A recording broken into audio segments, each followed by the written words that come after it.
this third Thought Incubator edition, we will have our experts provide a very interesting and exciting insight about advertising trends in the Arab region, the present and the future.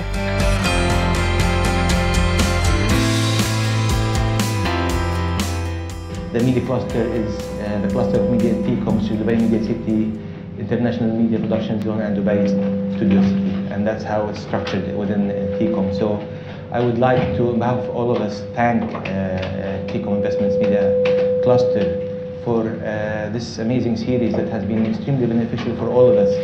I hope today's discussion adds a lot of information to all of us. I believe a lot of us want to know what's really going to happen and what's happening in the advertising world, especially in this part of the world. You know, in 2004, 2005, 2006, big companies used a style of advertising, I call it carpet bombardment. You know, just advertise everywhere and anywhere and hope something will hit. And if it doesn't hit, we'll say that the rest is brand awareness. That was, in my view, how big advertising was being done. The crisis came. The money was no longer there, and if there is any silver lining of the crisis, is that advertisers and companies decided to become much more smarter how and where they should be using their money. Are we putting our money in the right channels? Is this going to create a return on investment for us? The questions started coming up, and the advertising industry started, or maybe not, we don't know, we're going to have to ask, to adapt to this, to become far more smarter, to become more attentive to the very specific needs of the clients, the advertisers. Today, advertising needs to be targeted, advertising needs to have return on investment. You can no longer take to your board a big plan of X millions and get an approval, because the board is going to ask you, how much money will this bring back to us? So these are the topics that we want to discuss. Of course, there's many other topics. This is a highly interactive session. We would like this to be not a session of this panel, which is a very distinguished panel. I will introduce them in a minute, but also you as part of the panel. We would like to have a debate. You know, do challenge us, do challenge this panel and ask questions. We want to get to the bottom of it and see if we can find some answers about where advertising is going. So without further ado, I want to introduce our distinguished panel. Jonathan Lapin, or Lapin? Labin, yeah. Labin, okay. He is head of Facebook in the MENA region. Recently joined. Welcome to the region, and welcome to Facebook to the region. Mr. Yusuf Toukan, who's well known in this market. He is the CEO of Flip Media, which is a digital agency, a digital organization, as you know. Joe Merritt, General Manager of Motivate Publishing. Sarah Misser, who is the Director of Media at Nielsen, a research institution. Steve Smith, COO of Arab Radio Network, and welcome aboard. Thank you for coming. And at last but not least, Nadim Samara, General Manager of OMD Dubai, which is a media buying organization that all of us know, actually. So thank you for coming. So, Jonathan, I'm going to start with each speaker. I'll ask them a question. They have no more than between 2 to 5 minutes maximum to answer. Most of them will probably spend 2 minutes. I will ask these questions as, you know, discussion points for discussion, and then we'll open up for the floor. So please prepare your question, because I'm going to ask you to ask question, and we'll have a nice argument today. Jonathan, is advertising on social media working for companies? Is it working? Is it a model that works? I think that's an important question that everybody now, it's a question that's up there at the world stage, really. So maybe you can tell us if it's working at all, and if it will work for this region. Sure. Yeah, obviously I do think it works. I'll maybe answer kind of in two ways. One, a little more philosophical of why I personally believe that it's extremely powerful, and secondly, with a little more kind of facts and figures. I think it's a huge opportunity. If you think about advertising 100 years ago, it was all about relationships. It was about stories and relationships, and it was about word of mouth, right? If you were living in a village somewhere out there, and you would go to a store, and the store owner would kind of make you recommendations, your friend would give you recommendations. That's how you formed your opinion, your buying decisions. That's how marketing was done 100 to 150 years ago. Then companies grew up, companies became bigger and bigger. If you had to buy a razor, you wouldn't just ask the store anymore. You had companies like Gillette, and they needed scale. Those were huge companies out there. So these companies needed advertising, the way that we've seen it in the last 50 to 100 years. And that was really scale advertising. It was print, etc. And that was fine, and it worked well to reach a lot of people. But what I think what was missed was relationships, stories, word of mouth. That got lost to the type of advertising. And I think today, for the first time ever, we are at a point in time where you can actually have the best of both worlds, right? If you think about it today, if you as a company have 1 million fans, for example, and many brands in the Middle East already have 1 million fans, you can have a direct relationship with these 1 million fans, like the store owner had before. You have a direct relationship with them. And at the same time, you can have word of mouth advertising at scale, because if you have 100 million fans, you can reach, if you have 1 million fans, you can reach about 150 to 100 million friends of fans through word of mouth, by telling them how their friends interacted with those brands. And I think just philosophically, that's huge, because word of mouth marketing is so much more impactful than the marketing that we have seen in the last 50 years or so. I think 90% or more than 90% of, I think it's actually a Nielsen study, I'm not sure, I've got to check. I think more than 90% of people trust their friends and trust word of mouth, but only about 50% of people trust TV advertising. So I think this shift gives us a huge opportunity as marketers, because for the first time ever you can have word of mouth marketing, but you have it at scale, which wasn't possible before. And then answering a bit more detail, why I believe in particular it's really important and really works for advertisers is provides reach. All the studies that we've done so far, the reach is very important for many advertisers, especially for the big FMCGs. By putting social media into the mix, you increase your coverage, you increase your reach. Secondly, you mentioned targeting. It is just very targeted. I mean, I don't know how many of you have used the Facebook tool, how many of you have looked into it. The kind of targeting you can get is incredible. In the States you can target pet owners. As a mobile operator, you can target people that will probably switch to upgrade their phone soon.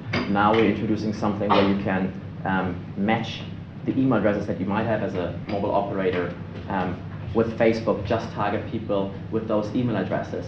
On average, apparently, I think this is again Nielsen, on Facebook, 95% of target of your advertising reaches a target audience. Online average is about 70% for broad categories, right? So Facebook is more targeted. If you think about more specific target audience, it's 90% on Facebook versus 35% the online industry in general. So it is an extremely targeted medium, and therefore you can reach your people with much less waste. And last but not least, it's the word of mouth that I mentioned. It's so much more impactful, and that's also we've been seeing that more and more in research that we have done. So we work more and more with companies out there, especially in Europe and the States. We've done that to really see what's the impact on brand awareness, what's the impact on brand impact message awareness, even on ROI. And we work with companies like Nielsen on that. And we've done I think more than 100 studies now worldwide, and in 70% of the cases, the ROI, meaning actual sales in store, not just online, actual sales in store are 3 times ROI for every dollar spent on Facebook. In 50% of the cases, it's more than five times ROI. And I think that shows that it actually works. And it's now up to us to educate the market on that, to do more research, do research in this part of the world as well. Because at the end of the day, if we want to get the shift done and have more advertising on Facebook, it's about proving that we achieve the marketing objectives of our clients. Thank you. Do you think it will work in this market, in the region? I think it will probably work even better, quite frankly, because from what we can see, engagement is extremely high in this part of the world. If you think about the time spent on Facebook, if you think about the way that people engage with it, or the conversations that are happening. There's a lot of conversation happening on Facebook, especially in this part of the world. It's actually part of the world where there is a lot of engagement. So I think that's why it's going to work particularly well. Thank you. Well, I think we're in the same vein when we talk about digital media.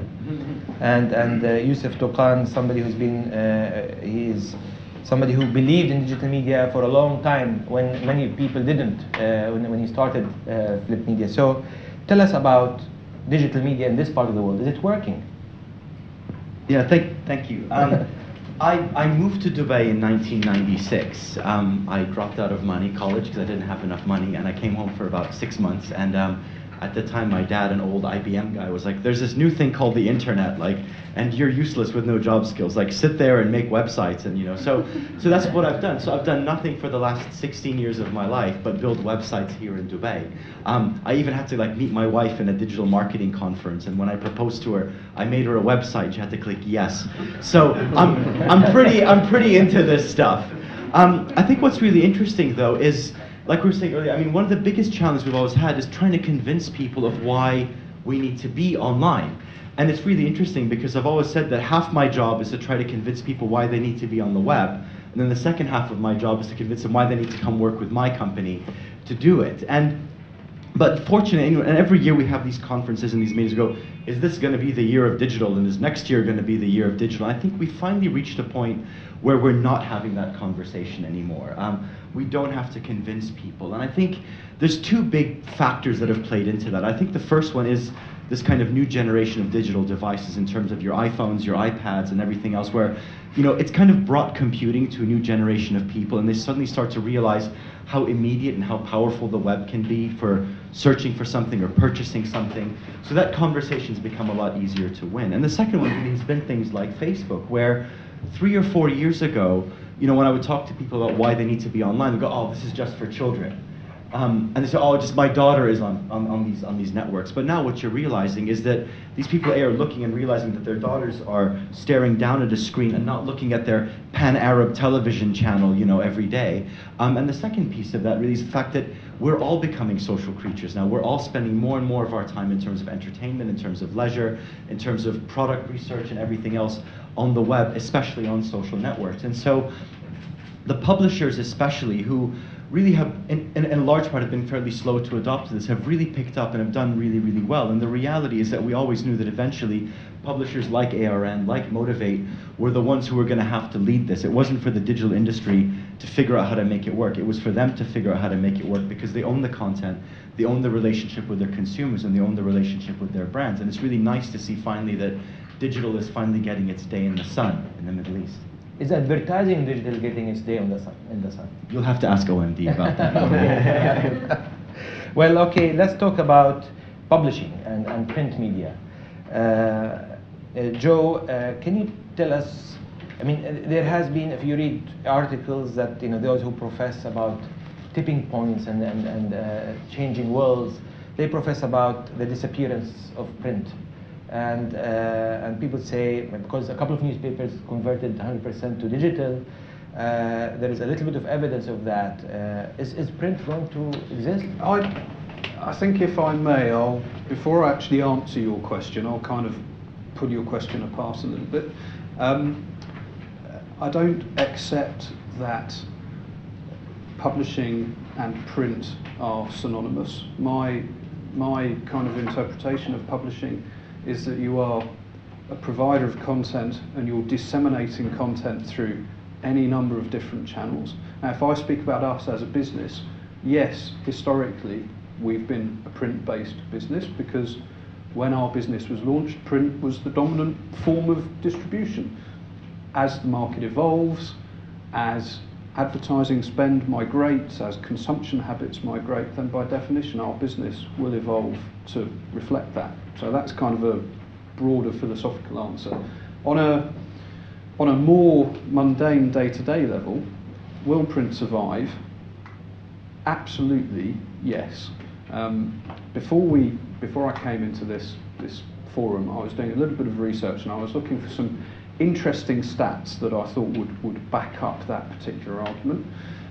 If I take us as an individual company, we are historically a business that disseminates content through print. We still make the majority of our money through print.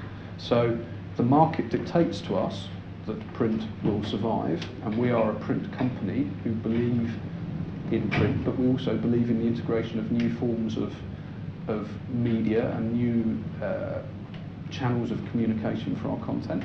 If I look at the Daily Mail website in the UK as an example, that has 52 million unique viewers a month. Fantastic. Now the world's largest newspaper website. In January it overtook the New York Times website. It still never made a profit. Now that's an interesting example, in that print is absolutely here to stay, but print is here to stay as part of an integrated media mix with all of those different media dynamics working together in harmony, on a broader philosophical level.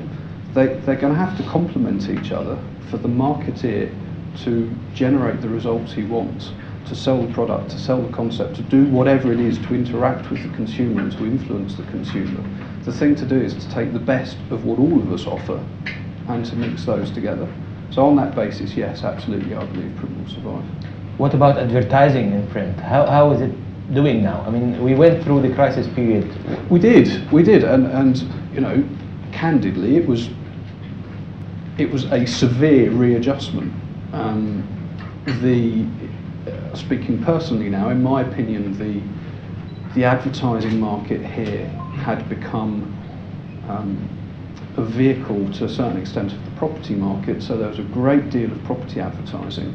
Now that dropped out, and that affected the newspapers far more dramatically than it affected us as a magazine publisher. But we all saw our revenues drop.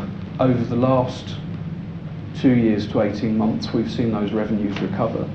For me, the interesting trend is that there's been a flight to quality. You mentioned earlier that the advertiser now is looking for ROI. Absolutely. They're looking for transparency and measurability. Absolutely. They're also looking for quality. If you have a certain budget and you're determined to get the best possible response from that, a safe option is to go for the best quality in any given context. Now for us actually that works really well because we perceive ourselves as a provider of quality content. So all of the time that we're providing that content and we're providing that editorial environment, people are choosing to associate their brands with that environment and to use that channel of communication. So yes, we're seeing a recovery. Thank you. So advertisers are going for what has proven success, or what do you say is safe, as something that they don't know, which puts into question whether new media is arising, whether they can convince clients to advertise. And the biggest issue here that exists in this market in particular, and I believe it's unique to the Arab region, is that the trust factor is not there because of lack of data. There is no information, enough information for advertisers to utilize to be able to advertise effectively. Now each space is trying to do that on their own, like digital media and social media. But overall, we don't have one place to go to see transparently whether advertising is actually reaching the audiences. And this probably brings me to my next speaker, to Sarah, and ask her, what is it that works in other markets that we have not yet been used here in terms of research, information, and transparency that you think should be here? Yeah, absolutely. So I've been here 3 months now, which is not very long. I've just come from the UK, where I worked. Although I'm on the research side of things now, my role in the UK has always been very much on the media owner side of things, in research, where I worked on lots of the industry committees, the joint industry committees, the currencies. The first thing that struck me enormously was just the lack of information here, the lack of publicly available data. What does every advertiser want? They want to know who they're reaching, and actually this is I've heard ROI mentioned more times in this room than I have in the 3 months that I've been here. So great, that's a step in the right direction. But they want to know what return they're getting for the money they're spending. How much do they get for each dirham and dollar that they spend? In other markets, in the developed markets, and the media owners and the media agencies spend a lot of money, and I mean significant portions of money, on hardcore measurement systems, which are actually, and certainly from the UK, are then held up around the world as gold standard.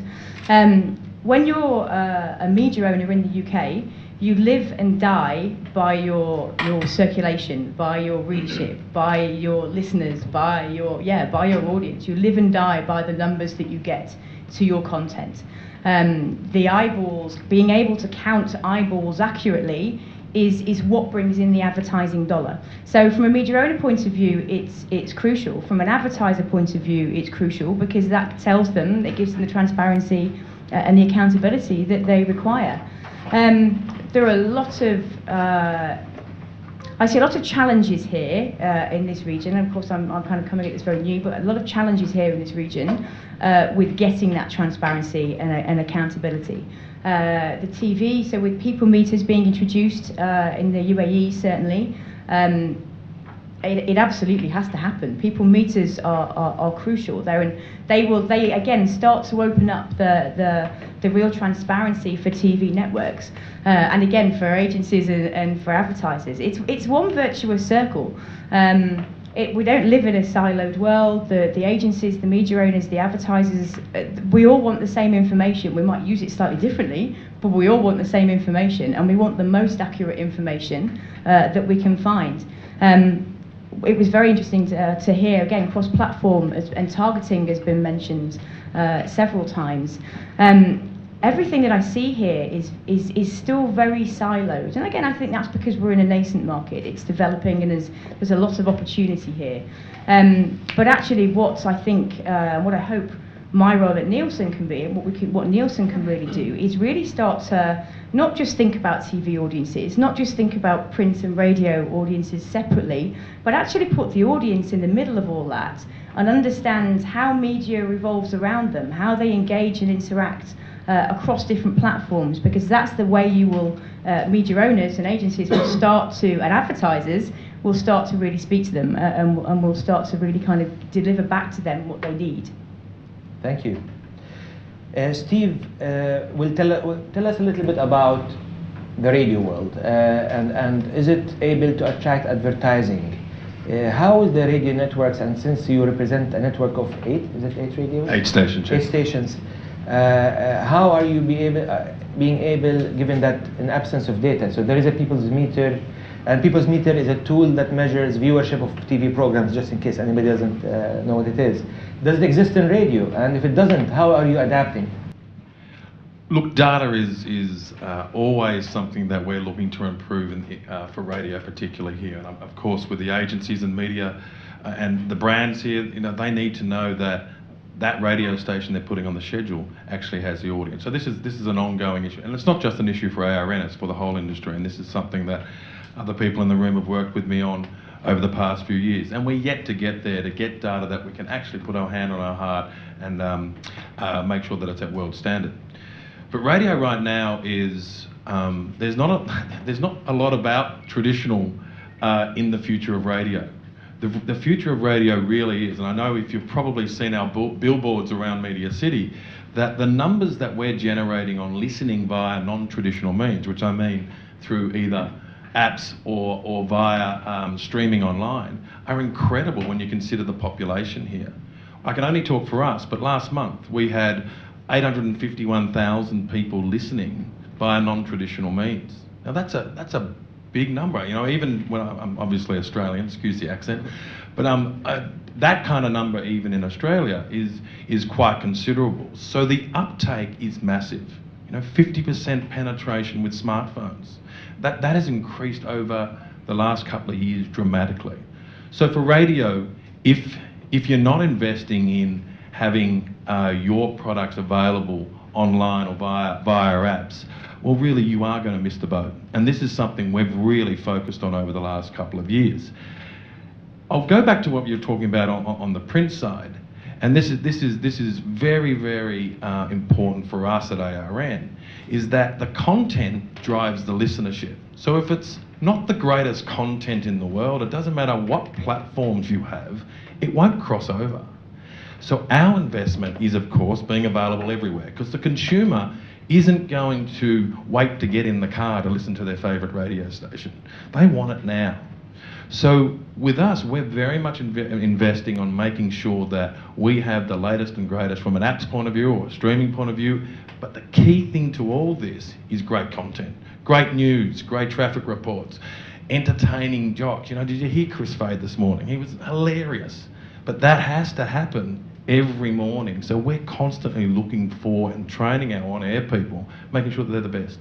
And then that will work for us long term, because people will want to make a statement. When they download the Virgin app, they're making a statement that they're putting this brand on their most precious thing they own, which is their smartphone. That's a really big statement. So for the future for radio, and the future is right now, is that there is opportunities right across all multi-platform using traditional radio, but also there's great opportunities right across all our platforms. Thank you very much. Nadeem, Samara from OMD. OMD is a media company. In the past, they still do probably, you go to the client and you give them an integrated solution. You give them a solution to what they need. Now with the digital media rising and companies interacting with them directly, how difficult it has become, or how easy it's become for your job to bring them a fully integrated solution? Great, thank you. So going last is actually an advantage and a disadvantage at the same time, but all the challenges that the five of you echoed, we feel as well, right? Because at the end of the day, it's kind of like a toll gate rather than a bottleneck. But let's take a step back and understand why the industry is where it's at today, where you have certain publishers, certain platforms being challenged in certain ways, whether it's validation or evolution or understanding exactly what devices work best for you. The issue that we're facing is congruency. It's the fact that every single one of us has a different goal. And I think we need to understand that the goal that we need to understand and build is building brands and businesses. Once we understand that building brands and businesses is our daily life, then we can understand our role in this whole equation. So the step that we need to understand is packaging those things, as to your point, needs to be echoed in the terms of building brands and businesses. I wake up in the morning and I know, for example, that I have a business that I need to change in terms of moving cans off of shelves or automobiles off of showroom floors. Making it pragmatic like that allows me to understand what integrated solutions arrive. Going down to the ground, it is very challenging for us to understand the integrated approach. And it's where each one of these different aspects play together for a larger sum. So where 1 + 1 does equal to 3 and more, rather than 2. And I know that mathematically is incorrect. But the core thing is data, right? And we keep talking about data and ROI. And the bridge between data as a word and ROI as a word is a pretty lofty bridge. And I think we have to understand and not ask too much of the numbers, because ROI from data is squeezing water out of a stone. So we need to understand that data needs to become information that we can use and not fall into the paralysis analysis situation. And then ultimately talk about return on opportunity and then maybe return on investment. We are faced with the fact that there's a lot of information. It's not congruent. It's all pointing in different directions. It's like having 5 compasses telling you where north is in 5 different locations. So our job is to go back to the goal and saying, what does the business need? What does the brand need? And making sure that the integrated solution is correct. To your point about testing, 80-20 is the rule that we go after, right? So 15 years ago, when the new thing was a new show, right, 20% was too much. Today, when the new thing is a new platform, a new website, new social media, you have to talk about putting and convincingly putting 20% of your money into this area and mitigating risks, not only in terms of the math, but also in terms of the gut feel. We have to balance the machine and the magic. And being too machiney is negative, right? Relying too much on the data. And being too much of a gut feel approach is also negative. So again, we're kind of congregating all these different challenges within media agencies or strategic consultants. But it's definitely exciting times. And allowing us to understand how each one of these roles are played off for the brands, for the businesses, will make us as an industry flourish and grow the pie rather than just slices of the pie. Thank you very much.